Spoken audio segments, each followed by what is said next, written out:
I particularly appreciate the two panels that are before us today. Actually, that's the first time I've ever struck a gavel in my political career. I've been doing this for 12 years, and I was Speaker of the House. I got to strike a gavel there, but never over a committee. I'm thrilled to be actually chairing this committee along with Ranking Member Gillibrand. The Ranking Member brings ranking member experience from the last 2 years and chair experience prior to that, and I think we're going to work very well together and look forward to working with the other committee members. Just from the standpoint of how I intend to conduct the hearings, we do the early bird rule. For those of you all know, the people who get here before the strike of the gavel go in the order of seniority. And then as people come in, we'll track their position and recognize them in turn. There's only one modification that I haven't heard of in the Senate that I would hope that my members would indulge me on, and we're going to have rodeo rules. You know, what rodeo rules means that after you've gone over 8 seconds, we move to the next senator for speaking. So we buck to the next one. If the next senator would like to have you continue down the line of questioning, it's their prerogative to yield their time. But the key thing here is in a committee like this, it's so important to get members here, having them know when they can schedule their time to be here, when they have so many competing priorities and meetings, that letting them know when they can come here and ask important questions that are under the jurisdiction of this committee. I think we owe it to them to be able to plan properly. So we're excited about the input that we're going to get on defense single service member and family readiness programs. I want to welcome the first panel to have this seasoned group of gentlemen before us, and I especially want to recognize the two spouses who are here with 2 of our panelists for being here. I have indicated this doesn't count as a Valentine's date, but it's good to see you with your spouses today, because I know in your line of work that's sometimes challenging. On panel 1, we will hear from Sergeant Major of the Army, Daniel Dailey. We will hear from Master Chief Petty Officer of the Navy, Stephen Giordano, Master Chief Sergeant of the Air Force, James Cody, and Sergeant Major of the Marine Corps, Ronald Green. And we'll just begin from my left to right, and for opening comments not to exceed 5 minutes. Thank you. Chairman Tillis, Ranking Member Gillibrand, distinguished members of this subcommittee, thank you for inviting me here today, and thank you for your continued support of the greatest Army in the world. I'm honored to provide to this committee an update on the current state of single service members and the status of soldier family programs within our Army. First and foremost, I'd like to thank this committee for what you did for our Army in last year's Congress. By increasing our end strength, you show that military readiness is at the forefront of our policies. This decision supports the idea of an agile and ready force that our country needs today more than ever before. We ask that Congress continue to make military readiness a top priority, as they have this past year. After visiting and talking with thousands of soldiers and families over the past year, I believe their quality of life is okay. But it's not great now. If we want to continue to retain and attract quality people under the current end strength of all volunteer force, we must continue sustainment efforts, as was the case in last year's Congress. We must ensure our military community is properly cared for and resourced. This includes appropriations for equipment, training, and manpower, but also includes a consistent, predictable budget that supports benefits and services throughout the entire life cycle of a soldier: recruiting, retention, transitioning, and veteran status. The long-term impact is what's concerning. If we continue to be placed in positions where we must choose benefits or training, we will certainly lose out on the quality and talent down the road. Fiscal uncertainty will result in loss of confidence in our institution and ultimately degrade our ability to retain and recruit. We know very well what our nation expects of us. We will continue to place emphasis on the mission by building readiness, preserving the future of the Army, and caring for our soldiers and their family members. Today, our challenge remains the same as it has for the past several years: balancing the requirements we have been assigned within the limits of the budget we have been allocated. Having a military is a requirement for the nation, but it is a choice by individuals today. Therefore, we must ensure our actions and decisions reinforce the message that we are behind our professional all-volunteer force.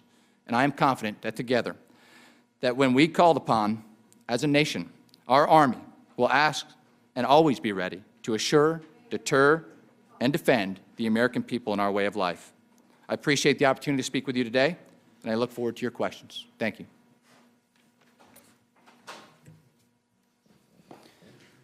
Chairman Tillis, Ranking Member Gillibrand, and distinguished members. I'm honored to appear before you today on behalf of the men and women of the United States Navy.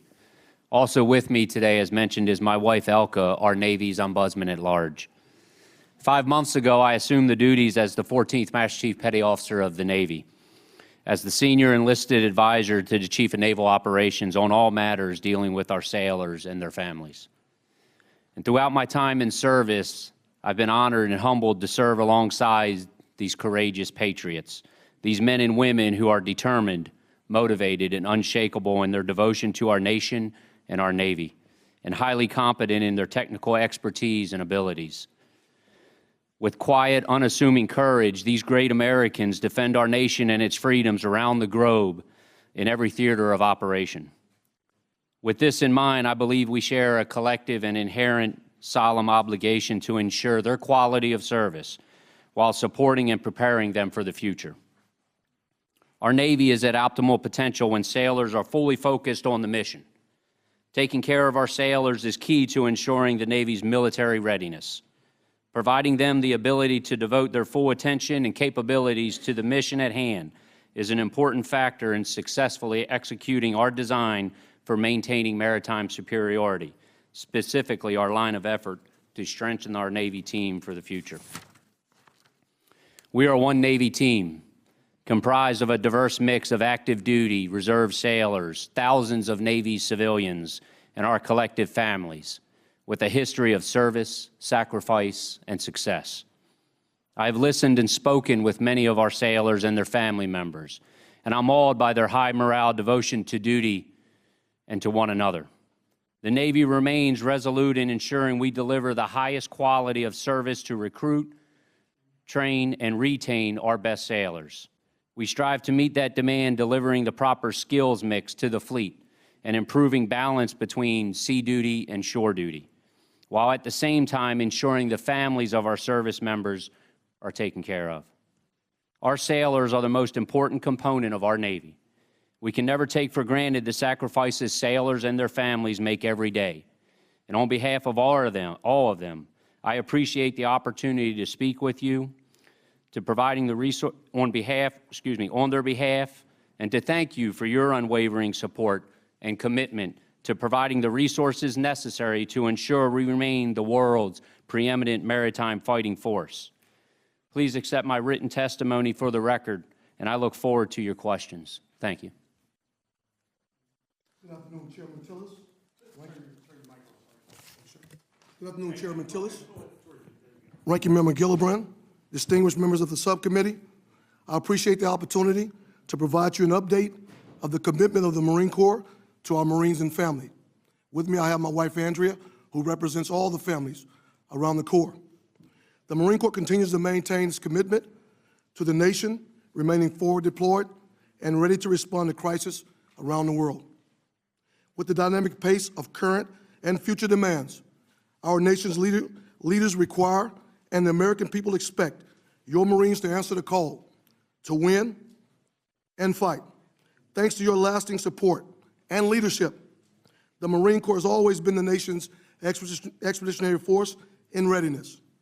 The Marine Corps is dedicated to our essential role as an expeditionary force that Congress and the American people can call on as the most ready when the nation is least ready.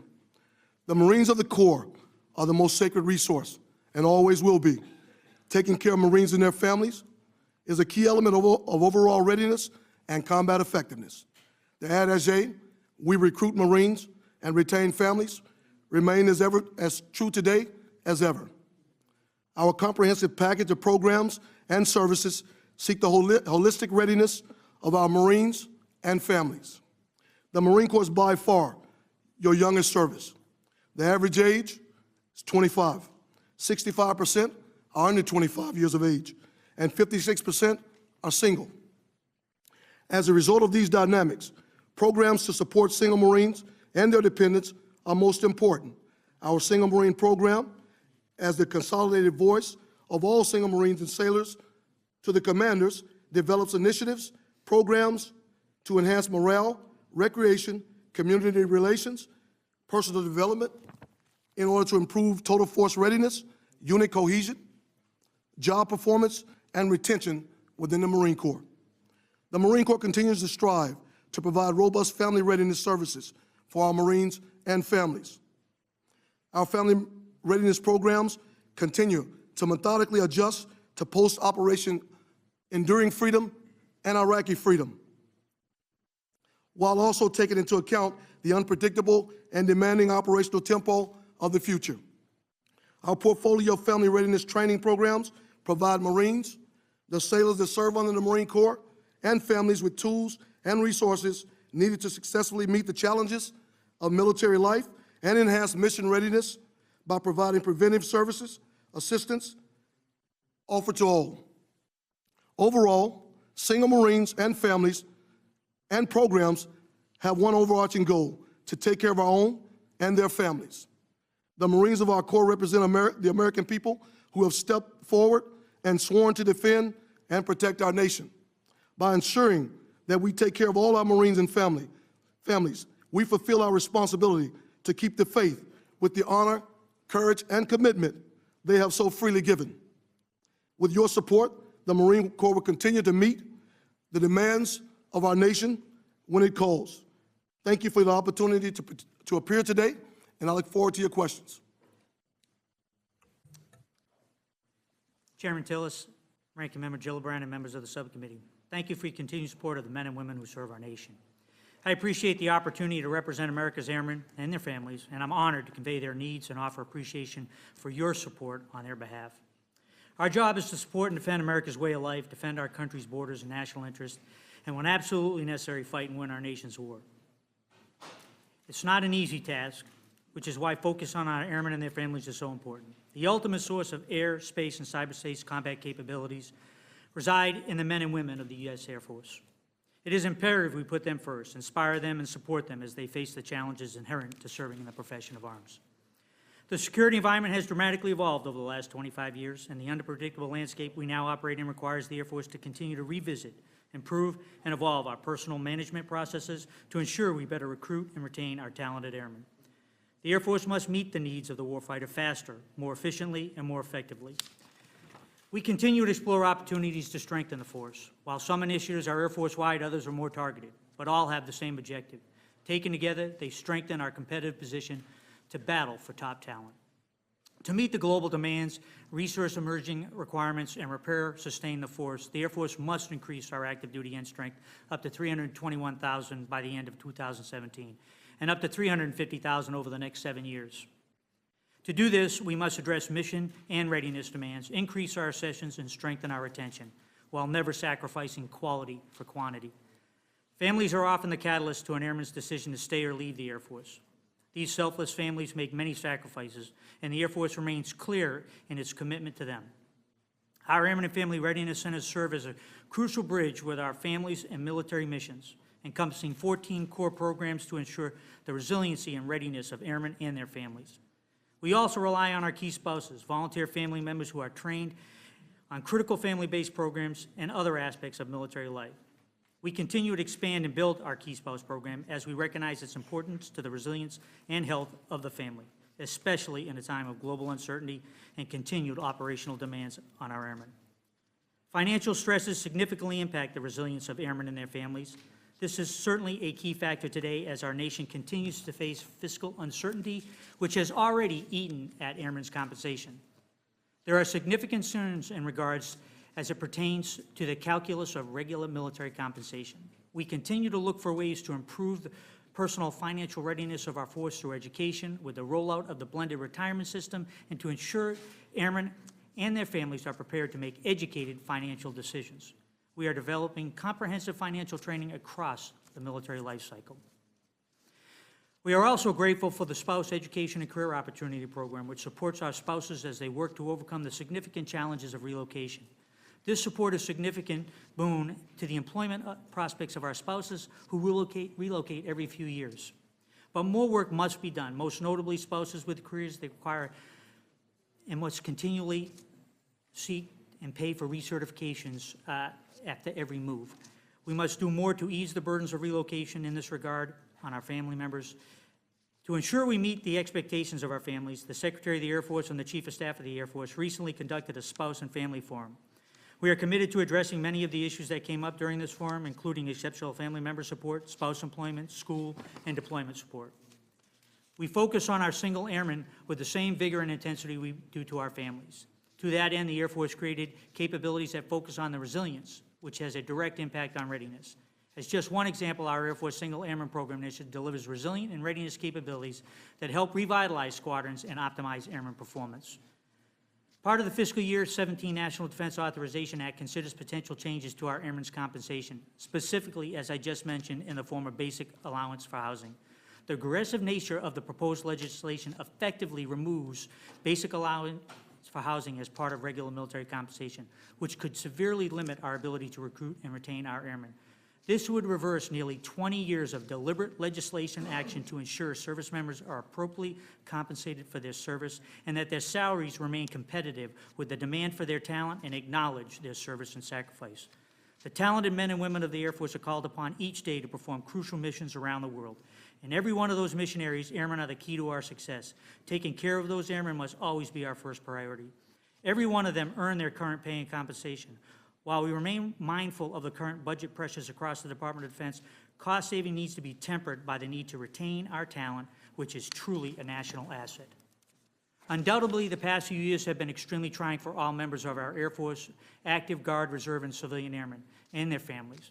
My wife, Athena, and I have visited with thousands of airmen and family members over the past year. We have listened to their concerns and witnessed firsthand their passion for service. We both can affirm the impact the current environment and uncertainty has had on our force. I believe you have had the chance to read my written testimony, which includes greater details on the current status of our family programs and our single service member readiness, as well as concerns of our airmen and families. I thank you for your tremendous support and interest in the issues which affect our force, and I look forward to the opportunity to answer your questions. Thank you all, gentlemen, and to your spouses, thank them for their service too, because I know if it's like my job, it's teamwork that makes it possible. The topics we're going to discuss today are vital to the health of our all-volunteer force. We've got a number of stressors, some of which we address, some of them we may not address in the most efficient manner possible, and a lot of opportunities for, I think, improvement here, and I think that the ranking member and I agree. The main thing that we need to focus on, though, is instead of just purely asking you all questions about what we think you need, is to make sure that we're listening to you about things that we haven't even thought about yet. And some of that will come down to an ongoing dialogue with myself, the ranking members of this committee, to offer up suggestions for things that we can do better, to be more expedient, more responsive to the needs you think our soldiers, sailors, Marines, and airmen all have in common. I want to thank you again for being here today. I also want to defer to Senator Gillibrand for opening comments before we go to questions. Thank you, Mr. Chairman. I will submit my opening comments for the record. Right. Well, then I'm going to move very quickly.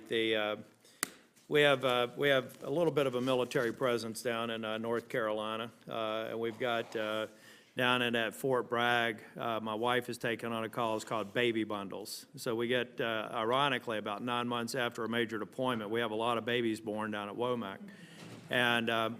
And what we've done is created, this baby bundle support for new families. And it's amazing to me, when you get personally involved in that, this is going into our 3rd year, you see how undermet the needs are of these young families and single military personnel. So I want to talk just briefly on child care. What are the services doing to expedite the process for employee background checks? So I can address this, and I appreciate the concern you have for our soldier family members, and I appreciate the outreach that you do with you and your wife, and that is well received by our family members down at Fort Bragg, sir, so thank you. This is a huge concern for us. One of the key things that enable our family members and a lot of our spouses to seek employment is child care. It is the #1 resourced function within MWR in the United States Army by size and scope. and it's critical to our success, and it's something we have to continue to invest in for the future. We experience backlog for several reasons. First and foremost, we need additional space, so it's a MILCON issue, and we need to seek resources to meet the adequate needs of our soldiers at our major installations. Second is the one that you described, sir. It's a backlog of employment. So we've been working this very hard. I think we've done an okay job at reducing that amount of backlog, but it's compounded by the simple problem that people often don't want to wait for those background checks, and they need to seek employment. We're working very hard through our individuals that conduct backlog to continue to reduce that, and we're allowing our soldiers who we can't meet their needs on post, we're allowing them to use funds in order to seek equal opportunities for them to seek child care off post by offsetting the costs. Unless the other gentlemen have an adjustment to that, I'd like to expand the question just a little bit, and you can go back and add on to what Sergeant Major said, and that would be, have you looked at fully supervised provisional approval so that you can start addressing the backlog and making sure that we have adequate child care services for our soldiers? In the Marine Corps, sir, we've committed more adjudicators to the process, and today we don't have a backlog, a wait for employment in our child care process. What we are experiencing is the outside community have adjusted the age, and they're taking on kids that are 4 years of age, and that's causing employment to go elsewhere. So when that backlog was there, we had employers leaving, and now it's more competitive to get them to come on base with the salary that the government pays child care providers. That's the problem we're having now.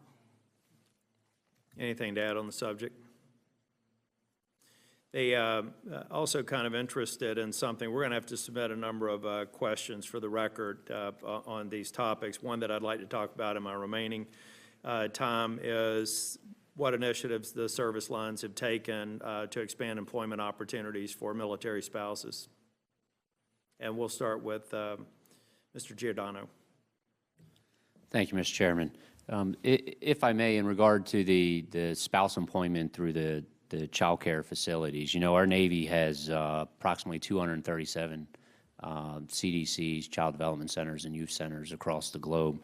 And we do, from a spouse employment perspective, we allow our spouses the opportunity to basically operate in any of those CDCs. So if a service member PCS and gets to another location that has a CDC, that spouse's credentials automatically translate to that other CDC, and they are guaranteed employment into that other location, which has yielded great benefit and removes a little bit of stress for those providers inside the facilities, which also allows for increased capacity because of the number of providers that can easily come on board inside those facilities. Well, thank you. We'll submit these so we get consistent answers from each of the lines of service here. Thank you. And in regard to the spouse employment piece, and as you mentioned, my wife was with me, so she's very. I'll share a story with you. So my wife is a registered nurse, and you know her license across the state lines has changed a number of times throughout the years, and it presents challenge for her for every time she's got to get a new license and pay for that licensing. And I know that we've taken great steps to try to mitigate that. In the services, working with our Department of Labor and our state processes, and we appreciate all those efforts. But the bigger challenge is probably the overseas locations, when our spouses are looking for that employment overseas, and they're restricted by the status enforcement agreements and things of that nature that might limit those employment opportunities. So I think that the biggest struggle in this is those employment opportunities in overseas environments and what we can do to try to help mitigate those. Thank you, Mr. Chairman. I'm also concerned about spouses. Over the past few years, I've requested all files for sexual assault cases from the 4 major bases, one for each of the services. And one of the issues that came to light was the high number of spouses who are abused. Oftentimes, those are the cases that, although reported in an unrestricted way, get withdrawn within the first year of the investigation. So do you know, for these cases of spousal abuse, some of them end up in the family advocacy program and then aren't included in the yearly SAPRO reports. Do you know why spouses aren't surveyed as part of the biennial prevalence survey, and do you recommend they should be? each one. I can't answer at this time why they're not surveyed. Of course, I'd have to take that for the record. Okay. With regards to the Family Advocacy Program, I know there's rules associated with the release of that information, and I'm not referring that to being released to Congress, but so I can't comment right now on whether or not they should be surveyed. I have to take a look at those rules associated with that before I make that recommendation, ma'am. That'd be great. Thank you. Same response. Same response, ma'am. Ma'am, I think we do include them if they do report, but to your point on the survey, I just don't know that we've expanded that aperture to that. They're only included if they file an unrestricted report, but they're not surveyed. So the survey is an estimate because all service members take it. So when we say last year there were 20,000 cases of sexual assault, unwanted sexual contact, and other sexual abuse, they then survey the members and they extrapolate from that. So if they're not being surveyed, in 1 year that we looked at it, more than half of the cases were spouses. So that would mean if they're not being surveyed and there's no estimate, that 20,000 number is not accurate because they're not actually being surveyed to be part of the prevalence survey. So I would urge you to look at what's happening in your own services and make recommendations because I would like to include them in the survey. So you're thinking on what would make sense, how it would make sense, would be very helpful because we're just not capturing the data. And then when they withdraw from the prosecution of the case, then you don't even know why they withdrew, because once they're out of the system, they're out of the system. And it may be one of the reasons why we have, may go to the 62% retaliation rate. I mean, spouses might be uniquely positioned that they easily get retaliated against because it's against their spouse. Related, I am also worried about child abuse. And there's a number of cases that are really heartbreaking. When there's a child abuse case, it gets reported to the family advocacy program, but again, that then is not prosecuted. It's not treated as such. So I'll give you just a couple examples. The DoD Instruction 6400 states that commanders are responsible for ensuring alleged military abusers are held accountable for their conduct through appropriate disposition under the UCMJ and/or administrative regulations as appropriate. This does not appear to be happening. And two examples, 2015, a 14-week-old baby, Kylie Houston, died from suffocation in her soiled crib on board the Naval Air Station, New Orleans, and a 20-month-old Ryan Ott drowned in a pond while his mother and her boyfriend, a military police officer at Fort Bragg, snorted prescription tranquilizers. In each case, the abuser's command either knew or should have known of the abuse and that led to each child's death, and no military justice action was taken. What's your recommendations about how to fix this system? So, ma'am, I'll start. So, obviously, horrific situations and crimes. From an Air Force perspective, when we're aware of those crimes, we do prosecute, and we could certainly provide example of that. When we are, child abuse is brought or neglect is brought to our attention, if it does fall within the preview of the UCMJ, we have done so and held people accountable, as well as work with Child Protective Services to ensure that the child, in the event that, it's not a catastrophic loss because of their death type of thing. But we do that, so it's unfortunate when things slip through, but I know we do vigorously prosecute these crimes when they're brought to our attention.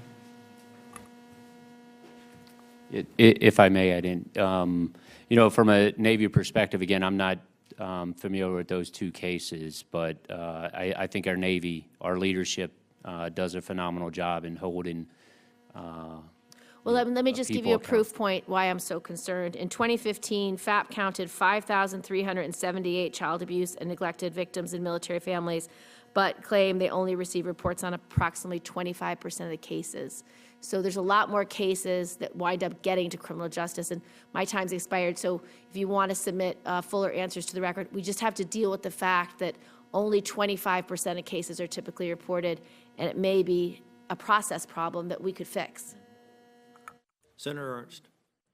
Thank you, Mr. Chair. And gentlemen, it's good to see you here today. And I echo Senator Tillis's comments and thoughts that this does not count as a date, Master Chief and Sergeant Major, and neither does going through the drive-through on the way home. So Make sure you treat your spouses appropriately on Valentine's Day. Sergeant Major Dailey, I'd like to start with you, and I do appreciate the testimony that has been given by each of you today on a number of the programs that are available to help our families. It is very important because that allows us to strengthen our military. But I am not only concerned about those that are currently serving and will continue to serve in the future, but those that are transitioning out of our services as well. So just a few years ago, I was an active duty spouse of one of the Army's finest NCOs, and during that time, I worked for a transition assistance program at Fort Benning. And in that program, we were able to assist soldiers as they left the military. We helped them find jobs, whether it was in the local community or in their home states, if they chose to return to those home states. So, Sergeant Major, if you could talk a little bit about the transition assistance programs. They continue to need support, but why those are so important and what we could do better to assist our services in those transition assistance programs. Senator Ernst, I'd be happy to. This is an area, Senator Ernst, distinguished members of the panel, that I'd like to talk about that I think we've gotten right for the last several years. As you described, we need to continue to do it because it's a constant effort that we need to continue to provide for our young soldiers as they leave the service. But we've invested in this heavily. When the new Soldier for Life program, we turned this on about 3 or 4 years ago, we recognized the absence of providing adequate transition services to our young service members and their families as they left the service. And it really is an investment in our future. It's an investment that tells America that we believe in these young men and women, and they're valued enough to invest in them for the future. And we've worked things like our career skills programs throughout our institution, partnering with our great organizations outside of our gates to help us provide them with the necessary skills. We've instituted credentialing programs to give credentials to those soldiers where their job skills in the military translate to civilian sectors, provide them job. And those efforts since 2008, ma'am, have reduced our unemployment compensation from over $500 million a year to approximately $172 million this year. So I agree that we need to continue to do this, and we need to continue to find ways to credential our young men and women so they fill those valuable spots and valuable vacancies in today's job market. That's fantastic. Is the credentialing, is that done through Army University, or are there other methods of credentialing?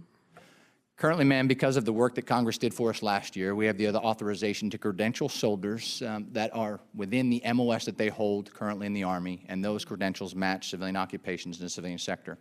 I think where there's future potential to expand that capability, as you described, that I don't think we're done with our efforts.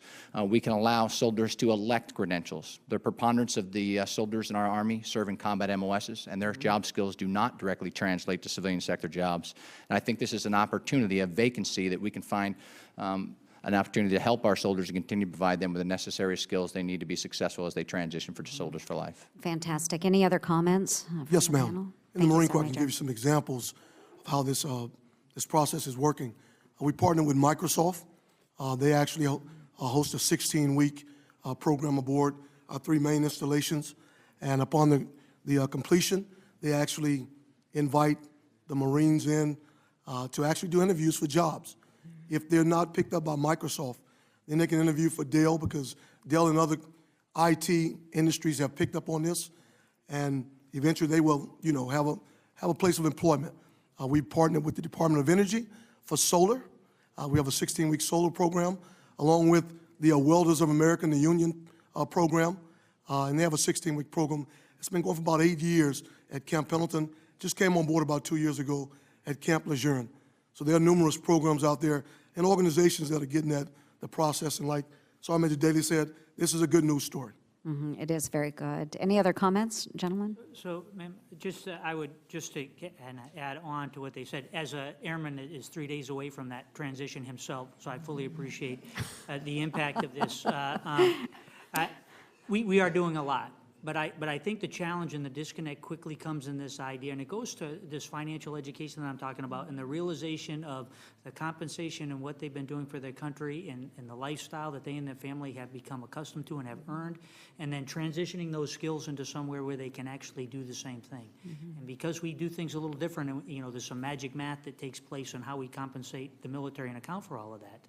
I think the challenge is people separate because there are a lot of jobs out there. If we can get them credentialed where they can get those jobs that are comparable, you're in. But if you're not, they're not going to take those jobs because they can't afford to. And that's where they go. So that's where I think we still have work to done, is to really bridge that gap, working with the Department of Labor, crossing state lines on those things. There's lots of opportunity to get this better, not that we haven't put a lot of good effort into it. That's fantastic, and thank you, and congratulations. And this is just an important point for those of us that are here, is making sure that not only we value those service members who are currently on an active status, but that we value what they have given to our nation as they move into their next career. So thank you, gentlemen, very much. Senator Warren. Thank you very much, Mr. Chairman. I just want to say how delighted I am. I'm the newest member of this committee, and looking forward to serving with you as chair and with our ranking member, and doing the hard work that this committee should be doing. So I'd like to follow up on Senator Ernst's question and see if I can just dig in a little bit more and make sure I understand this. Each of you is responsible for communicating the concerns of enlisted personnel up the chain of command. So you know as well as anyone that the vast majority of our enlisted service members transition out of service before they reach their 20 years. And when they leave, they need to be able to find these civilian jobs. You know, this transition, I recognize, can be really difficult, even for highly trained and experienced personnel. And I just want to ask a couple of questions about why that is so. Sergeant Major Dailey, the Army trains thousands of soldiers every year to drive trucks in the most difficult conditions, in combat, with hazardous cargo, at night, in sandstorms, you name it. If it's tough, you train people to do it. So would you say those folks are pretty good truck drivers? I would say, in my opinion, they're the best in the world, ma'am. Best truck drivers in the world. That sounds like an expert opinion on that. So with those kinds of skills, when they transition from the Army, it is reasonable to assume that they could pretty much sign on with any long-haul trucking company and hit the interstate the next day, right? That is correct, ma'am. And they can? Not fully, ma'am, no. No, they can't. How come? Ma'am, it's a complicated matter. First and foremost, one, we have to credential them, those young men and women. Two is we have to work the requirements for each and every one of the 54 states and territories that license those trucks, ma'am. So we've got a state and national licensing problem here. And we can't take the world's best truck drivers and just automatically move them into truck driving jobs, right? Civilian truck driving jobs. Okay, let me ask another one. Chief Cody, I know that you got your start as an air traffic controller. I did my homework, and the Air Force trains thousands of air traffic controllers every single year. These airmen are responsible for the safety of aircraft worth millions of dollars, not to mention the lives of their crews, that they often direct traffic in the most hazardous possible situations. Is that correct? All right, sounds very challenging. Surely these individuals can walk out of the Air Force and fill an opening at a low-key domestic airport when they separate from the services? So they can. You would like them to be able to? Can they? Can they get fully credentialed? So they right now are fully credentialed and able to do that. Any airman can leave. Yeah, so for us in the Air Force, we and this goes back to, 32 plus years for me, we have been given that authority from the get-go. So when we graduate our training, we have an FAA certificate, which is what is required to be a CTO, control tower operator. So any air traffic controller that has received that can go and apply. Now, they have to compete with everybody else.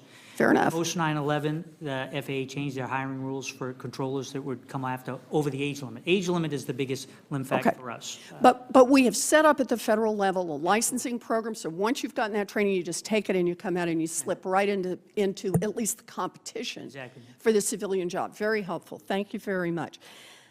Master Chief Giordano, let me ask, enlisted sailors operate and maintain some of the most sophisticated equipment in the world. They're trusted and trained to respond in any number of crisis situations.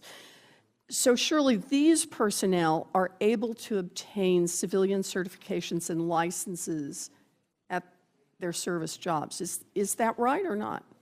To an extent, ma'am. We have about 80 enlisted ratings in the Navy, and we offer every sailor at least one opportunity to earn a credential in each one of those ratings. But the unfortunate thing is those ratings encompass a number of different skill sets. So our Navy is driving to reinvent our training pipeline to where we can, train to a specific skill set in each one of those ratings and then get to a credentialing opportunity so that they'll have that expertise as they do make that transition. And then, like the Air Force expertise, will it be a credential that will be recognized in all 50 states, or are you going to have to negotiate, or as you say, 54 different jurisdictions that you have to negotiate? A path that we will have to cross, Senator. I think that sounds like 54. But thank you. Look, I know that we have made progress in this area, in part thanks to the former First Lady's Joining Forces initiative. I know you all have worked on that. And I definitely don't want to change or lower civilian certification standards. That's not the problem here. But it seems to me that America spends hundreds of millions of dollars each year to train our service members to do these highly skilled jobs. We train them to do these jobs with precision, to do them without mistakes, to do them in active combat situations, and I believe they should be ready to move into civilian life with those certifications. What concerns me right now is that too many service members are being roped into expensive credentialing programs by predatory for-profit colleges that are looking to get a hold of those military benefits and make a profit off them. And I just want to work on making it easier for our service members when they leave the service to have that credential in hand and know that that credential is going to be recognized in all relevant 54 jurisdictions. I think we can fix this problem, and I look forward to working with you on it. Thank you. Thank you, Mr. Chairman. Thank you, Senator Warren. Senator Warren, I suspect there's going to be one or two policy matters that, on a broader base, that we may not see eye to eye on. But on the line of questioning you just had, there's a lot of, after we defer, Chairman McCain, I announced that we're going to have a rodeo rule here in the committee where after 8 seconds we buck people to the next committee. But of course, that was before I knew the chairman was going to stop in. So, Chairman McCain. I thank you, Mr. Chairman. I thank you and Senator Gillibrand for your focus on the personnel issues that are obviously vital to our nation's defense. I don't want to interrupt the proceedings. I'd just like to ask one question of our distinguished leaders. Anything I ever learned about leadership, I learned from a Master Chief Petty Officer, and I thank you, especially Chief Petty Officer Giordano. As we know, 25% of military spouses in the labor force are unemployed. Many are underemployed. Obviously, the movement of our military personnel makes it extremely difficult for spouses to hold employment and jobs. And so maybe the only question I would have, Mr. Chairman, is maybe our witnesses could describe how we're trying to address that challenge. Maybe we could begin with you, Command Master Chief Cody. Senator McCain, thanks for the opportunity to address this. So I think we are making some inroads there, but as the previous discussion you'll see in the record is we do need to work on this ability of licensing and the transferability of that, or if anything, I mean, we have done some work here, so I want to be respectful in the fact that there has been an effort to create the ability to have some time frame, right? So you can seek employment, given some time to get the credentialing done or licensing done for that state. Would that require this approval or legislation on the part of states? Yeah, it's going to require collaboration between the states, yes, sir. Absolutely. I mean, that's essential to this. And I do think there's a way ahead to this. We did this with education. We came up with the Military Coalition Act where we kind of worked with every state to say, hey, with children that are going to transfer from school to school, a baseline of what they will accept. So, our children wouldn't be taking a step back with every state that they went into and getting behind. But something similar to that nature where there's at least some type of baseline foundation where everybody fundamentally agrees that in this transition time, we're going to accept things as long as they meet some minimum level. To the Chairman Tillis's point, some level of supervised ability to get employment, understanding it'll take time. And then I do think we have a responsibility to take on the cost of that, help with the cost of that through some type of offset, because it is very expensive for some of these licensing and credentialing across state lines. It makes it prohibitive. When you're talking about a 2 to 3 year move ratio, it's almost cost prohibitive.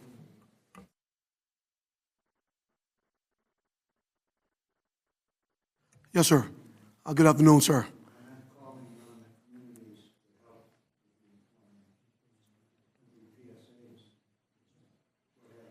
Yes, sir.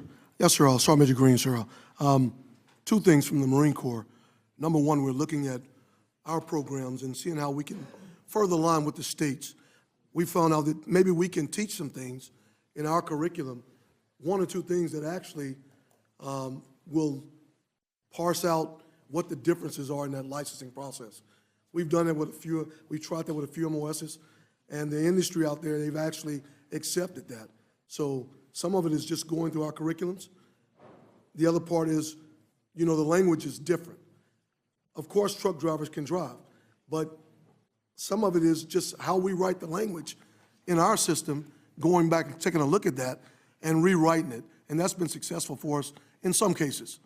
Another thing is, for the Marine Corps, we're so young, we move pretty often. We're looking at the model that we move on and the number of years we move families, looking to keep them more stabilized in this environment we're in. So that's helping us as well. Thank you for the question, Senator. And the compliment as well. I appreciate it. I think that one of the issues we have from a spouse employment piece is also access to the things that are readily available today.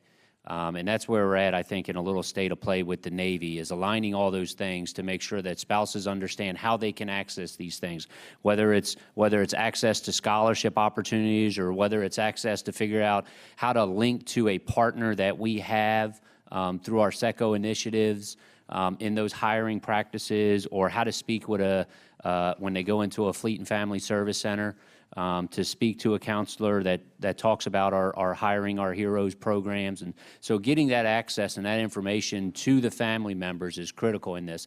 And the other piece that I mentioned earlier, I think that is even more important, or as important as we cross state lines within the continental U.S., is the employment outside of the U.S. In the other areas that we find our spouses trying to gain employment and have limited opportunity for employment. Senator McCain, thanks for the opportunity, and thank you for the question. I think this is important, not just advocating for soldiers, but all of us here have lived this with our spouses as we've moved probably 7 dozen times or more combined. And this is important because we know that stability in the family makes for better soldier, sailors, airmen, and Marine, and we've proved that over time. And I think that we have done a lot of great work in the area of the MSEP, the Military Spouse Employment Program, and we've asked people outside our gates to help us with this, partnering with hundreds of non-government agencies that produce thousands of employment opportunities for our spouses for the last several years, and I think we need to continue to strengthen that in every way, shape, and form we can. One of the things I think we can improve on is what MEPCON just talked about, is internal and external communication in both forms, talking to our spouses about the availability of these type of programs and having them exercise these resources, and to continue to talk to our partners outside of our gates, of our installations, talk to them about the value that they bring, because as you mentioned, sir, many times they're more educated, but they're getting less salary for the work that they're doing.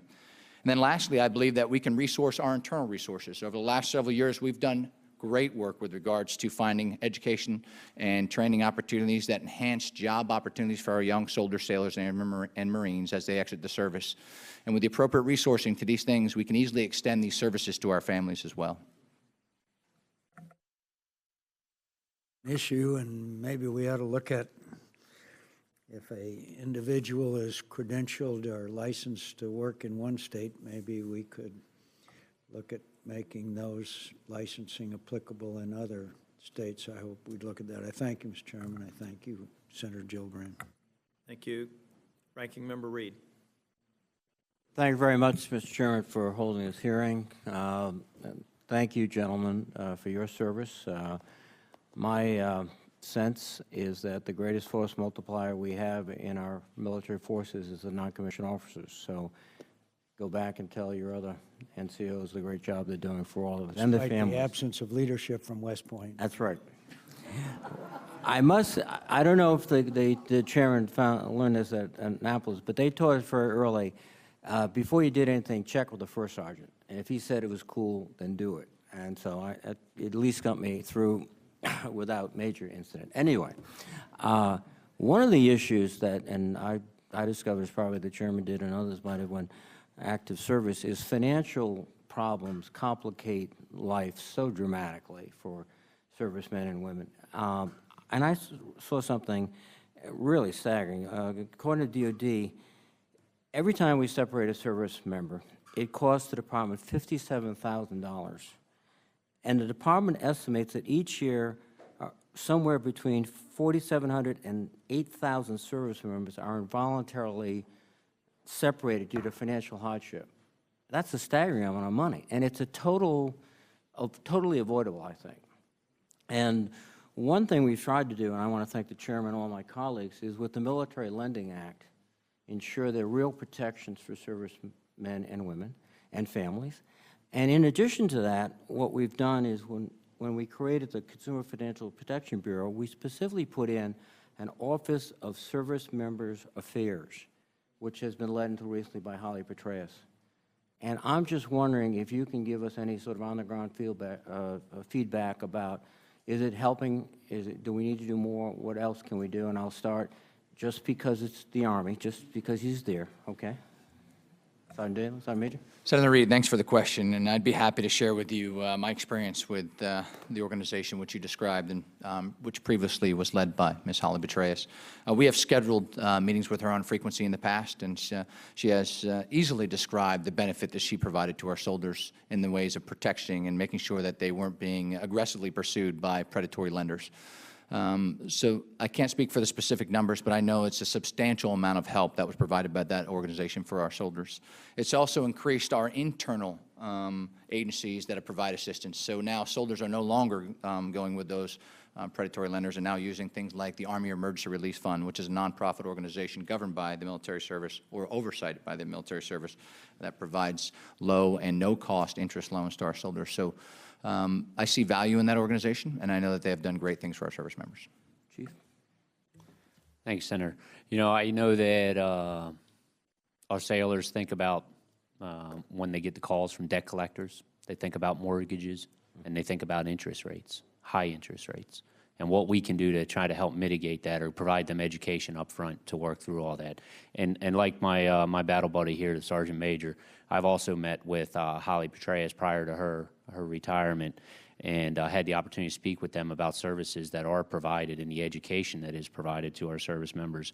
You know, and something that we spoke about just recently is the, you know, we have this thing called the misadventures of money management that we provide to those personnel that are in our delayed entry programs to kind of start them up front on education in those regards, so things that later may affect them in life that they may not understand. And the idea is educate them early before they even get into an institution that may affect them later on involuntary separation or clearance matters that may affect, you know, money matters. So we've worked hand in hand with them. We continue a weekly battle rhythm with the office to continue to figure out any support that can be provided in the realm of financial literacy.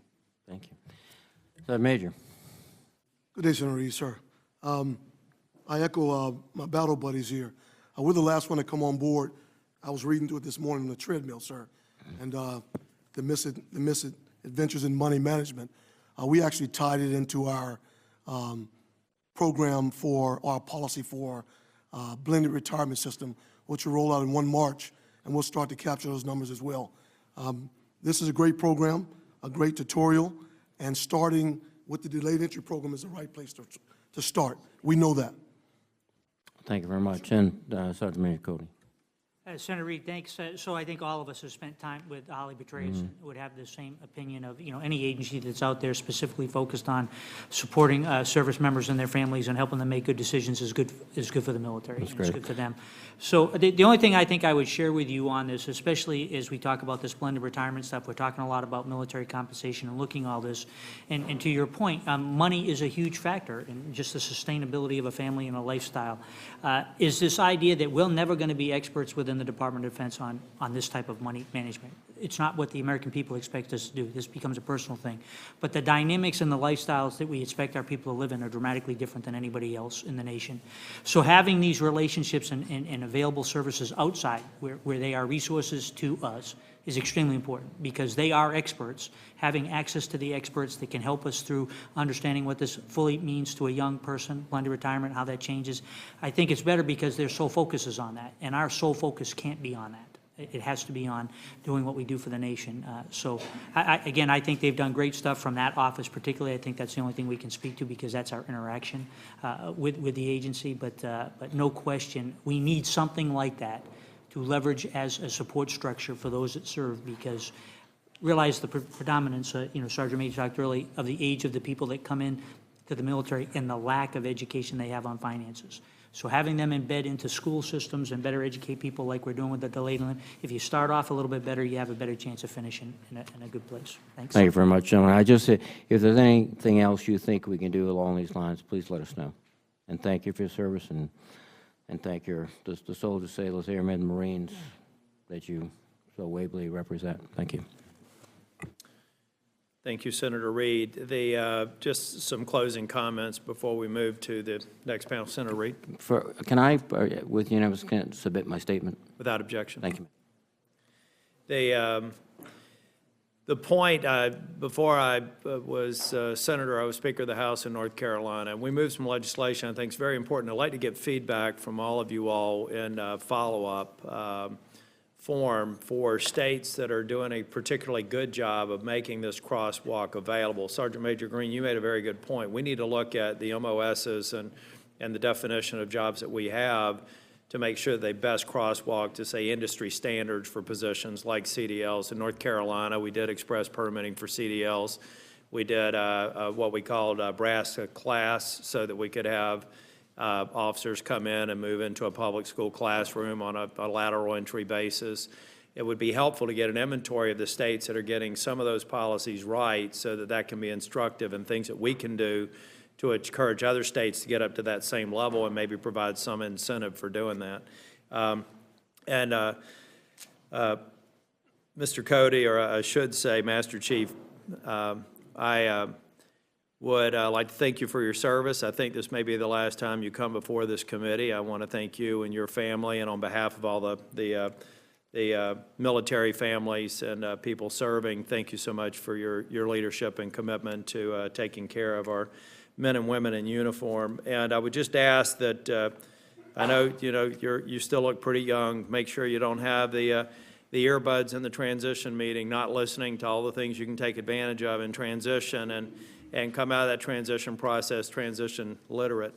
And that's the last thing I'll leave you with. We're also very curious about the majority of men and women who go into the armed services are going to leave at some point far beyond retire, or far earlier than retirement age. And as a member of the Veterans Affairs Committee, would like to also get your input on things that we can do better to glue together the DOD and veterans, so that we make sure that these soldiers know what they have available to them, and we also have very clear vision into challenges that they may face, so that we can do the best job of serving them after they've served us. Thank you all for your time on the committee, and we appreciate your feedback on the follow-up questions. The next committee, while we're doing a transition and changing the nameplates,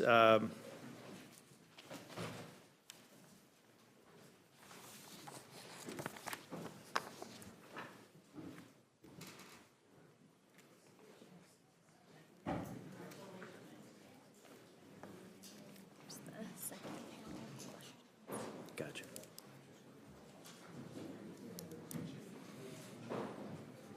It might be a small group, Yep. So it's up to you whether you want to ask a second round of questions Yeah. or not. They were checking you out. What's that?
I want to welcome the second panel before the committee here and introduce the speakers.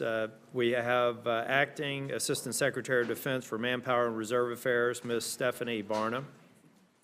We have Kathy Roth-Duquette, CEO of the Blue Star Families.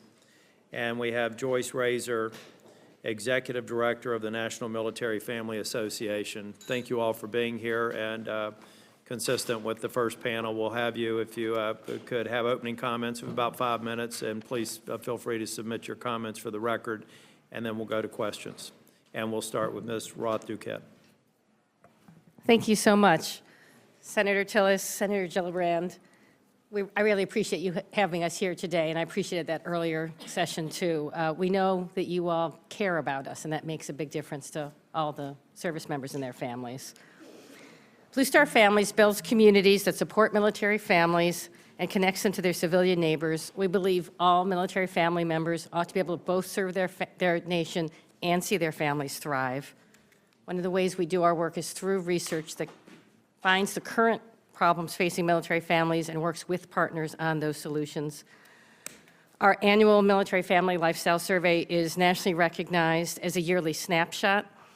It's the largest and most comprehensive survey of active duty veterans and their families in the country. It's released annually with the House and Senate Military Family Caucuses, and it's used broadly by the White House, Congress, Department of Defense, state and local officials, foundations, and other nonprofits.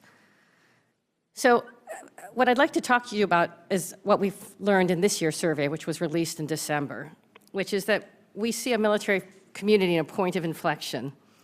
The all-volunteer force and our military personnel system was not designed for our current security situation of low intensity conflict over time, for a force that's educated, married, and living in a society that's increasingly diverse and inclusive, and increasingly middle-class families require 2 incomes to maintain lifestyle and create opportunities for their children.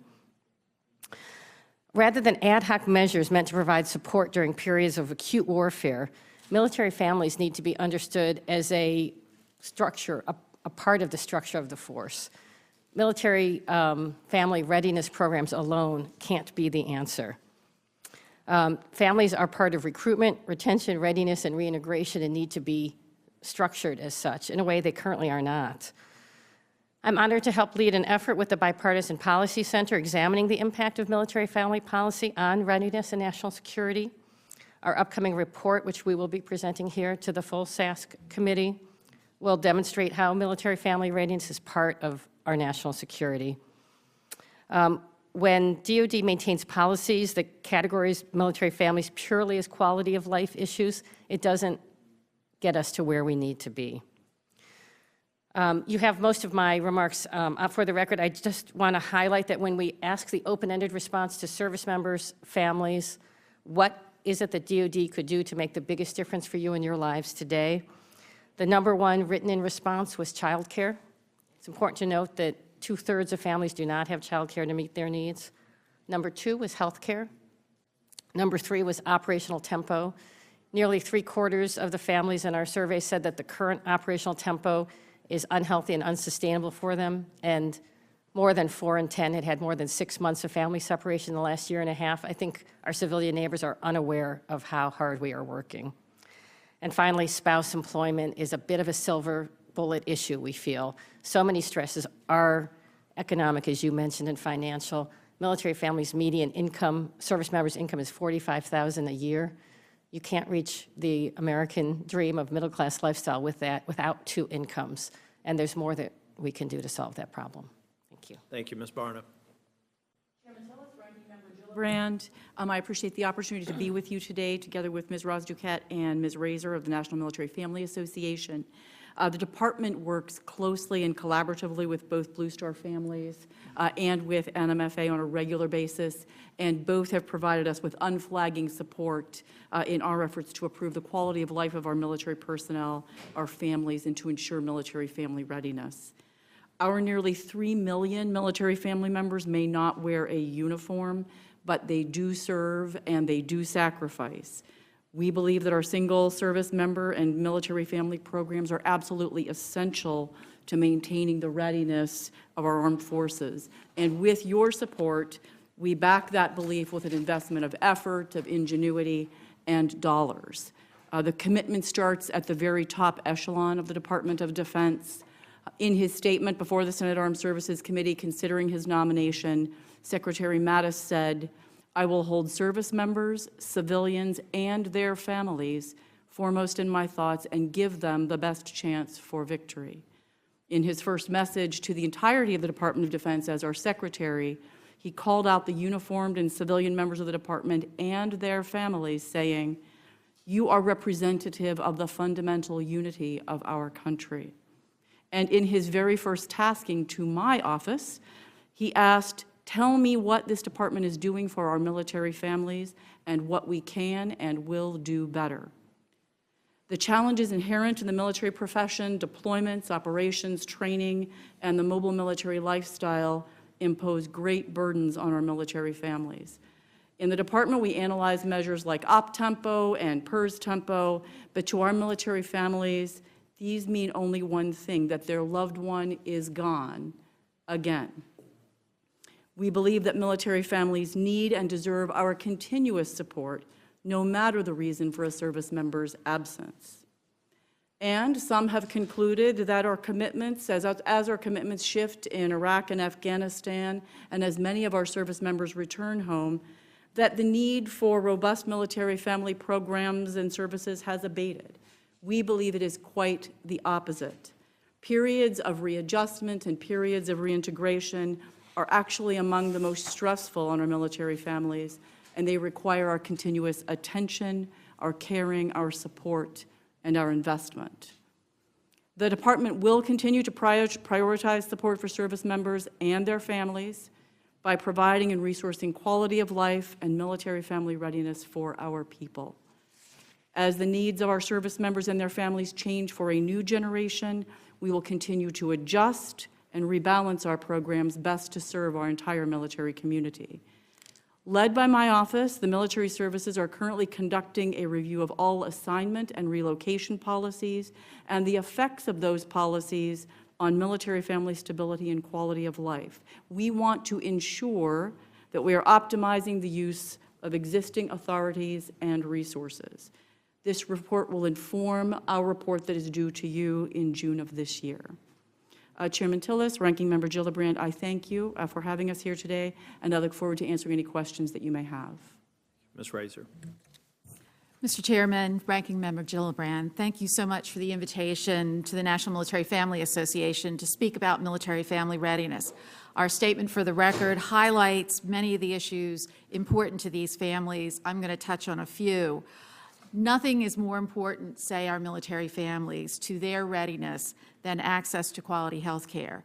I want to thank members of this subcommittee, the entire Senate Armed Services Committee, and Congress for your dedication last year to creating meaningful reforms of the military health system to enhance medical readiness, provide the best care for our troops in combat, and improve military families' access to care. These reforms are needed. In our recent survey of 9,000 military spouses, 30% who use a military hospital reported they rarely or never get an acute care appointment within the 24-hour access standard, a finding that is reinforced by the Defense Health Agency's own transparency data. We urge you to hold DoD accountable for meeting both the letter and the spirit of the law you've just passed as they implement these reforms. Please help ensure ongoing work to improve pediatric care and support for special needs families does not get lost in the rush to implement both the legislated reforms and the next round of TRICARE contracts this year. While DoD has made progress in making the Exceptional Family Member Program more consistent across the services, military families still need better coordination between the relocation, education, health care, and family support elements of the program. We also urge you to adopt the recommendations of the Military Compensation and Retirement Modernization Commission and direct DoD to align coverage under the ECHO program, especially respite care, with state Medicaid waiver programs. Military spouses face barriers in obtaining an education, getting a job, and moving up in a career, all while managing the frequent moves, deployments, and other stressors of military life. And we thank you for questioning the senior enlisted advisors on this issue. Military spouses need help funding their education, to include loan forgiveness for professions such as behavioral health. They need relief from transferring multiple professional licenses, employers who value their skills, and better access to child care. Please address the continuing child care shortage by working to ensure that installation child development centers are adequately staffed, and to increase availability of part-time and hourly care and more access to the Child Care Fee Assistance Program. We also ask you to ensure that as the nature of deployments continues to evolve and as the services increase in strength, the programs that support military families and keep them both physically and financially fit, healthcare and child care access, and the pillars of military compensation all remain strong. Military family and service member readiness are inexorably linked. Military families shudder when they hear their service member may not have the training and equipment they need to do the job. Service members can't focus on that job if their spouse can't get a job, their sick child can't get a doctor's appointment, or if there's no quality child care available. Families faltering with the demands of military life will also be less prepared for transition out of the military. Programs to support these families must be responsive, consistently funded, and constantly evaluated as the needs of our military families evolve with the demands of the mission. Thank you for your support of military families. Thank you, Ms. Razor. Ms. Roth-Duquette, I'm glad that you brought up child care again. Obviously, we talked about it in the first panel. In connection with the Baby Bundles program, I ran across a young military couple who all of a sudden found out that they were going to have triplets. Oops. And the point about the child care could not be more important, because you reach a point with a young family, depending upon the job market, where they have to make an economic decision. If they do not have broadly available, affordable health care, then is it taking care of the children, taking a job? What's best for the family? It's a very difficult choice. So I appreciate and would like to make sure that we get, I'm looking forward to the testimony before the full committee to talk a little bit more about that, what we can do. It seems to me that there are a lot of priorities here, but that's a very important one, and I look forward to your testimony.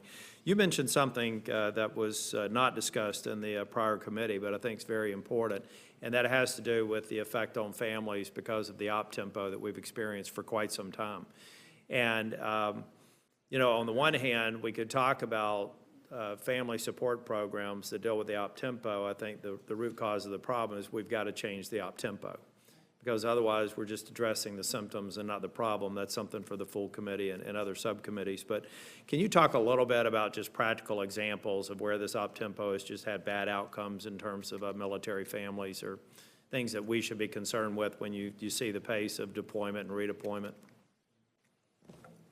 Absolutely. And as Joyce and Ms. Barna mentioned, it's not necessarily just the deployment, it's also the training.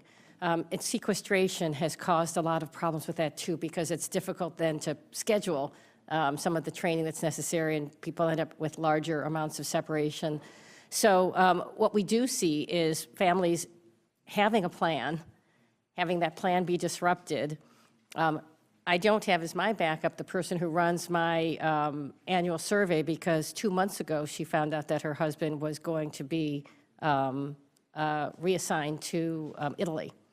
So they, in their case, having had him just come back from a 9-month deployment, they decided to opt against family separation. She had to move with less than 2 months' notice, take her children out of school mid-school year, which National Child Education Coalition tells us is the most disruptive thing. She's able to keep her job because she works for a military family organization, but normally she would have lost her job at that point.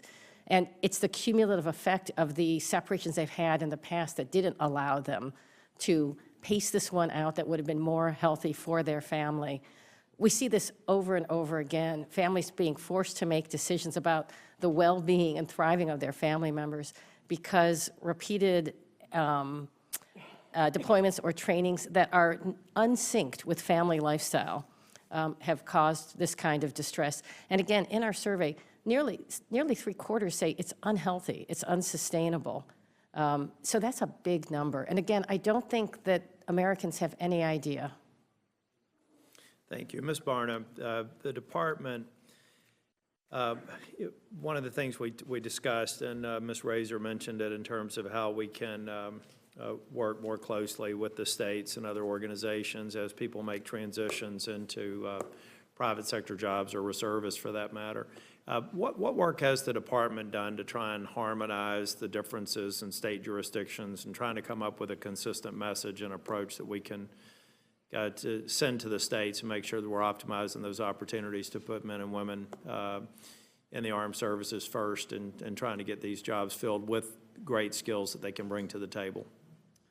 Absolutely, Senator Tillis. We would agree that our service members, even if not necessarily in a more traditional, credentialed or licensed occupation like a truck driver or an air traffic controller, that they bring to the table what we call essential skills, things like the leadership training and skills that they have developed over the period of their service, their ability to team build, their ability to problem solve.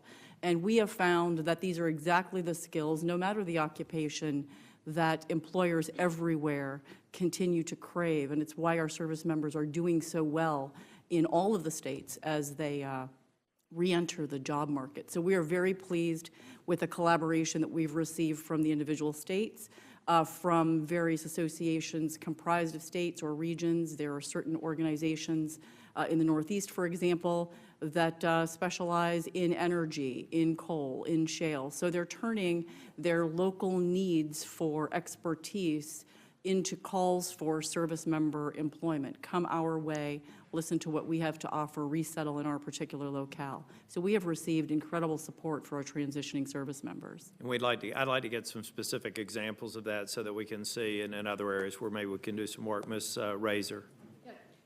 Just to add on to what Ms. Barna said, there is an office within the Department of Defense called the Defense State Liaison Office that has made tremendous strides on working with states to address issues like unemployment compensation for mobile military spouses, working the licensure issue. So, there are improvements in licensure transferability thanks to the work of Mrs. Obama and Dr. Biden, and also the National Governors Association and the State Liaison Office. But there's still, as Chief Cody pointed out in the last panel, there's still costs involved with that licensure transferability. So, I'm an old military spouse. We've seen progress in this area because a lot of people have been working on it, but there's still a lot more to do to help our spouses and our transitioning service members launch or further careers because of some of these state barriers. But luckily, we have something to build on. Thank you. Ranking Member Gillibrand. Thank you. Ms. Roth-Duquette and Ms. Razor, I'm co-sponsor with Republican Senator the Military Family Stability Act. It's a bipartisan bill that's designed to lessen the burden on military families completing permanent changes of station. The legislation allows families to move up to 6 months ahead of or behind service members to allow spouses and children to smoothly transition between academic and employment settings. Senator Blunt and I introduced this last year. It was included in the NDAA, but then it was largely gutted in conference, which was a shame. But can you describe for Senator Tillis and the record the impact on military children of moving during the school year and how the flexibility to complete the entire semester and move during the summer or winter breaks would affect military families? And when you speak with military spouses worried about private sector career progression or furthering higher education opportunities, how do they describe the difficulty of PCS orders dictating their relocations? And how could the bill lessen the concerns of military spouses when transitioning between duty stations? Elon? Senator Gillibrand, thank you for your support of that bill. We are big fans of this legislation, in part because it gives dignity to military families. Military families are increasingly millennials, 35 and under, and millennials, more than previous generations, really value having some control and some say over their lives. This bill does let families choose when it's best for the family to move, and not only when it's convenient for the the service from the point of view of the service and not national security. We are very happy to do anything necessary for national security, but moves that take place in October or February don't necessarily help national security, and they are proven to hurt military children. When you start in the middle of a school year, it hurts socially, it certainly hurts academically, and it can delay for a year or more a child getting back on track. Likewise, a spouse having the inability to control the end of her employment and planning for new employment can have devastating effects on the ability of the family to maintain fiscal health. This bill, on your part, puts that back in the family's lap and gives them the kind of control that can make the necessary challenges bearable, because the unnecessary ones haven't been forced on them. I agree. It really is about giving that family some control of their destiny. I've encountered many spouses who didn't have enough lead time to work a licensure issue in order to get a job in a new place. But if you know you're heading to a new place, that's a start to take that class or start working the paperwork to get this through, or staying behind to close out a semester. We have, we have a military spouse scholarship program, and so we have spouses who are trying to finish a degree in one place, and if all you need is one more semester to be able to stay put, that's a tremendous help, both financially and in terms of launching a career. So to give that family the control to make these decisions for what's best for the family while also keeping in mind what's best for the military is a great solution for these families. May I offer an anecdote? Yep. When my family was stationed in Germany, my husband was reassigned in June. My children's school year finished at the end of July. So we paid $15,000 out of pocket to allow the children to finish the year. My oldest was a 9th grader. She would not have graduated with grades that would have allowed her to go to college if we had taken her out 2 months before the end of the school year. We were able to absorb that, although that was painful, but there are many families who don't have that option. Ms. Barna, so when we did this legislation, the Department of Defense was very worried about cost concerns, and so we updated the legislation in response to their concerns. So the newer language no longer provides for a second basic allowance for housing or separate pack-outs when moving. Do you think these changes alleviate the department's past concerns regarding the legislation, and what further changes to the Military Family Stability Act would allow the department to fully support this legislation, which was written in direct response to the concerns voiced by military families? So, Senator Gillibrand, of course, I cannot comment on pending legislation, but I think I can speak to the department's comments on legislation that was introduced in the past term and speak to some of our concerns about that particular legislation. The area of military assignments and relocation is not an area in which there's a lot of law. And we believe that the absence of law in this arena actually gives the department, actually gives our commanders, actually gives our families maximum flexibility already. The review that I alluded to in my opening statement is a review that's designed to get at, are we applying the authorities that we do have, the resources that we do have, the flexibility that we do have in a way that ensures that the types of situations that both Joyce and Kathy have referenced do not need to occur. So we are concerned about a law that says you may move within 180 days in advance or afterward as being overly constraining, because we believe that the policies we have in place today would allow moves to take place much further on either side of that line of demarcation. We're concerned about a law that might limit the bases for some family stability or family moving in advance to only childhood education or the spouse's employment. Today, a spouse and a family can come forward for any reason and ask for additional flexibility to move on either side of that service member's report date.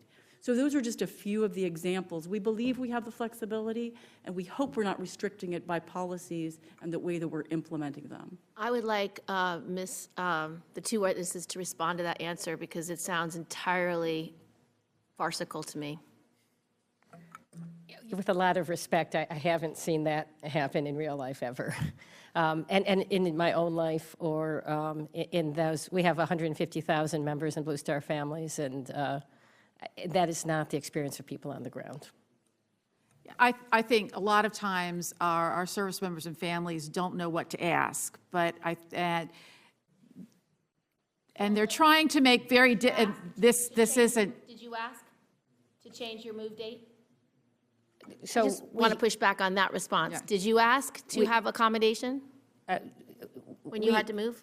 Yeah, well, that was right, we could not, it was not possible to change that date. I don't think Date that's was the the case. date. I think everyone begs and pleads and gets a no. Well, I think there's a lot who just, we're told, we tend to salute and move forward with what's best for the military. And so to provide options for families to make choices that are best for themselves is what our families are seeking.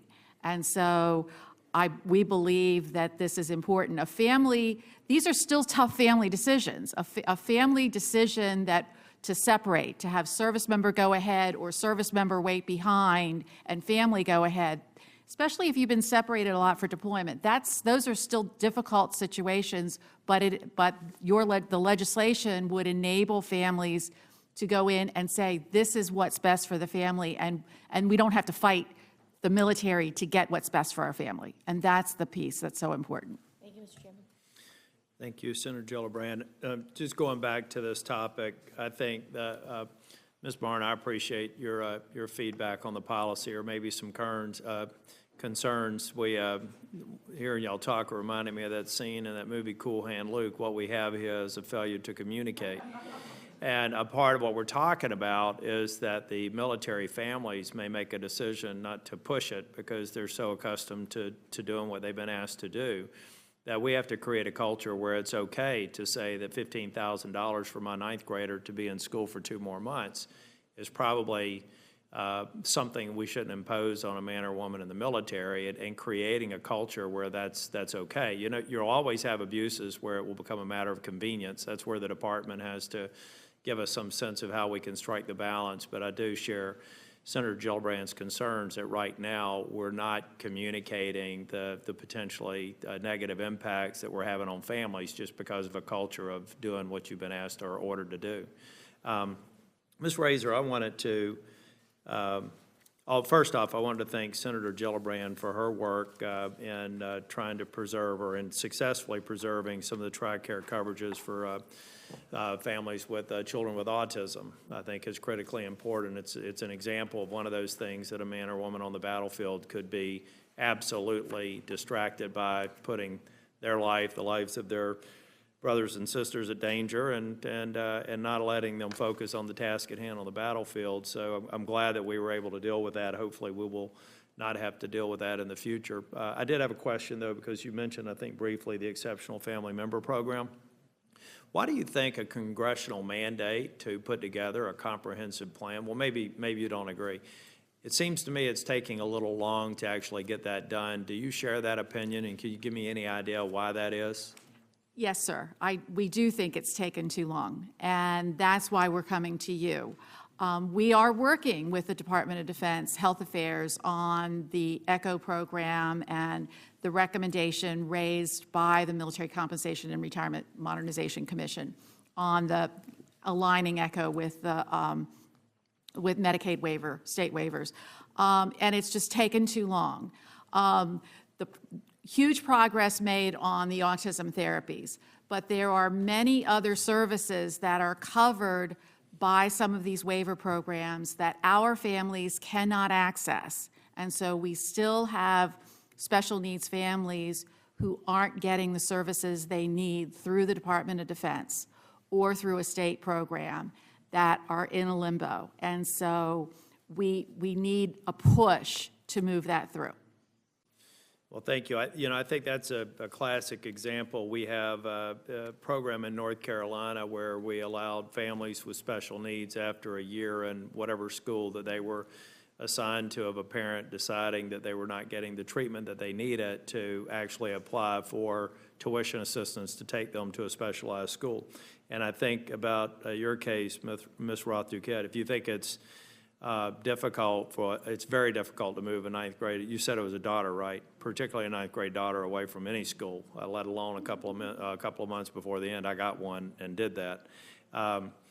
But when you have a parent or a family with children with special needs that may be in the middle of an academic year, it's literally a loss of a year or more if they've gotten to a point of care that's helping the child.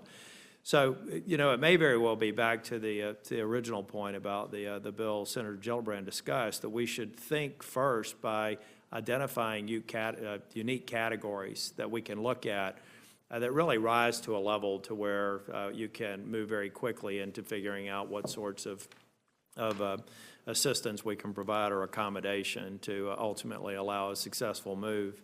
And maybe that's a way that we can start clawing this back and making progress on it. And there, I think we can do it in a way that wouldn't be at odds with the department, who would have to oversee administration of it. The other thing, Ms. Barna, I wanted to ask you was, as we're working with either men and women who are trying to get education as they're serving, what kind of work has been done to help facilitate the crosswalk of their military experience, mainly dictated by their MOS, into experiential learning credits for accredited institutions, so that you could help accelerate some of their academic progress through getting credit through the institutions, and there are many of them today in increasing numbers. What kind of work are we doing to promote that and make that easier so that someone can appeal or apply for experiential learning credits to accelerate their time to a degree? Yes, Senator, there's you have to bookend the process, and I think we're doing some things on both ends. I mean, the first is to ensure that the classes, the coursework, that every service member from the most junior grade to the most senior is required to take in the course of both his leadership involvement and the technical skill in which he or she works, to try to find a way to quantify and qualify what those skills are in a way that a civilian institution of learning or credentialing or licensure can understand. And we are actually working right now with RAND to come up with a way to translate those military skills into a listing of civilian skills so that the individual can present, this is my coursework, these are the learning objectives that I achieved during that coursework, or this is my experiential learning taken from my job on a day-to-day basis. Will you, as the institution, grant me credit for those particular experiences? So we have to work first with the service member to ensure that that translator is in place. And then we have to work with the institutions, and we're doing that too through our Transition to Veterans Program Office and through the Department of Veterans Affairs, trying to work with institutions to help them understand on their side, this is exactly what the service member is bringing to you and how they might equate to something that is worthy of credit that you would grant. So it really is a bookended process. Thank you. Senator Gillibrand? In 2013, the Undersecretary of Defense for Personnel and Readiness directed a top-level review of the Department of Defense's Family Advocacy Program to prevent and respond to domestic abuse and child abuse and neglect. Recent press reports indicate that the number of incidents of child abuse in the military is increasing. Ms. Barna, what changes were made to the Family Advocacy Program as a result of the top-level review of the program? What accounts for the increase in child abuse in military families, and how is the department responding to the increase? And does the department need any new legislative authority to address incidents of child and spouse abuse for military families? It's, of course, a very challenging question, but a very necessary one, so I appreciate you asking it. As the result of the top-level review, that was really a multidisciplinary review, it involved people from FAP, it involved teachers, it involved medical personnel, personnelists, across the entirety of what we do in the Department of Defense. We took a good hard look at how we were both preventing and responding to child abuse and neglect on our installations and in our military families. We came up with 87 sort of on-the-spot, rapidly generated ideas that turned into 37 actual recommendations that we are implementing. The last meeting of what we call our coordinated care response unit was on January 17th of this year, so we continue to look at how those recommendations are being implemented and whether they are affecting our child abuse and neglect rates. As you mentioned, there has been a disturbing trend that we see. Certainly one can dicker over the numbers, but there has been a disturbing uptick for our military families in terms of child abuse and neglect. And most of those cases we see fall into the child neglect realm. So we have deliberately targeted the prevention of child neglect, again, with our youngest and most vulnerable parents, those who perhaps have not had prior experience, targeting them online, and helping them to understand what distracted parenting means, what sleeping arrangements mean, what it means for a father who has been deployed for any number of months away from the family, returns to find a new child, how that father goes about actually bonding with that new child in a way that he may or may not have had an opportunity to do so before. So we've taken some very tactical actions that we hope to improve what is going on, the disturbing trend that we are seeing, and then we've taken some overarching programmatic actions through our Coordinated Community Response Initiative. Do any of those recommendations need legislative authority?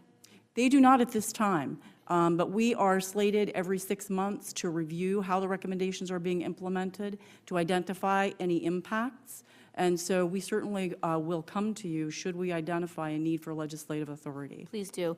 And Ms. Roth-Duquette and Ms. Razor, what are you hearing from military families about child and spousal abuse, and what is your assessment of the effectiveness of the FAT program and any other efforts to address child and spousal abuse in the military?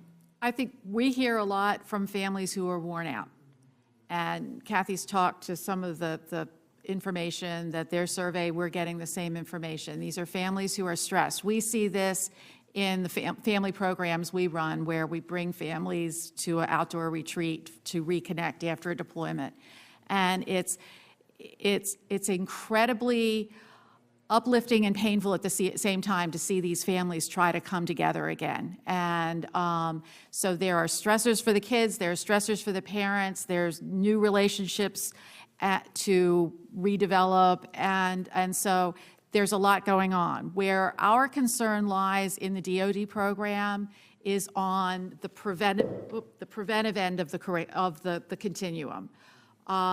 Programs like new parent support, health prevention programs, peer support, the whole range of services offered by either in person, by the installation, or via Military One Source. How do we connect families with resources early on when it's not a problem? And how do we maintain a focus and the provision and the resourcing and the capacity for all of these programs in times of tight budgets, when there's all of the continued deployments and trainings and rotations. So it's a constant attention. When we get the research on the child abuse, we're too late. We have to do the prevention. Thank you for asking this question. And I agree, a lot of it, the majority is neglect. And I would say it is related to the stress. I think you all can help us, not by providing authority to DoD, but by helping us connect to our communities. The problem is not something that can necessarily be changed with a law or a regulation. We are moving repeatedly family and friends in a society that does not know them. Only 23% are living on base. Millennials prefer not to identify with a lot of official sources. They often don't want to get their information or their resources from official sources. That means they don't want to get it from DoD. Your baby bundles program, that's what they want to get it from. And not just that one time, but they want to actually know people in their community who can help them. Blue Star Families has a program called Blue Star Neighbors, where we celebrate the neighbors who make a difference in military family lives. Almost all of the stories people tell us are around a neighbor who helped them during a deployment where they felt they were going to fall apart, and this person stepped in and was part of our family. There are not enough Americans who know how to do that, and there are not enough places in each of our communities where military people can get to know non-military people. We often just talk to each other. We can't give each other the kind of support we need. You all can help us that, not with the DoD, but with the communities. Since I'm out of time, I want to ask one question for the record. I described earlier, and you were all here, the fact that in some years, more than half the victims of sexual violence are wives and spouses. And then a good number of them, close to half, actually withdraw their complaint in the first year. You have to imagine, if you've actually filed the complaint, it means you've filled out the paperwork that your husband has beaten you or sexually assaulted you. You've actually disclosed his name publicly. So it took a lot to do that. For them to withdraw from the investigation within the year, a lot would have had to have happened. Can you please make recommendations to me about what you'd like to do to fix that problem? To, number one, address the issue of the high volume, the fact that they're not counted in the survey unless they report, they're not part of the estimation, and then what we can do to secure their proper, to secure justice. They're not, if they withdraw their investigation, unlike a civilian prosecutor, the military drops the case. So whereas a DA might go after a serial rapist no matter what, it's not going to happen in the military if the accuser withdraws. So can you please spend some time thoughtful thinking, because I'd like to begin to address this problem more thoughtfully, and I'm not sure what the solution is, but each of you have a perspective that I think would be invaluable. Thank you. Well, thank you, Senator Gillibrand, and I want to thank the panelists for being here today. This is the beginning of a dialogue, not just a meeting where we go away, but I hope that you take us up on our offer to get feedback and responses to the questions that we'll have for the record, but also reach out to our offices to make sure that we're asking, you're offering up material that we're not thinking about, because I think we're all committed to doing the very best we can for men and women in the military and their families. We are going to, anyone who would want to submit any sort of statements for the record or other documents without objection, we will accept those statements as a part of the committee record. And again, we appreciate you being here, your service to men and women and their families, and also just want to make sure that I, in particular, spend a little bit more time understanding what more I can do as a senator from North Carolina with one of the larger military presences in the United States to help get that word out that this is something that we need our communities to fully embrace and embrace the men and women that are serving our country and their families. So thank you all for being here. Thank you. Thank you.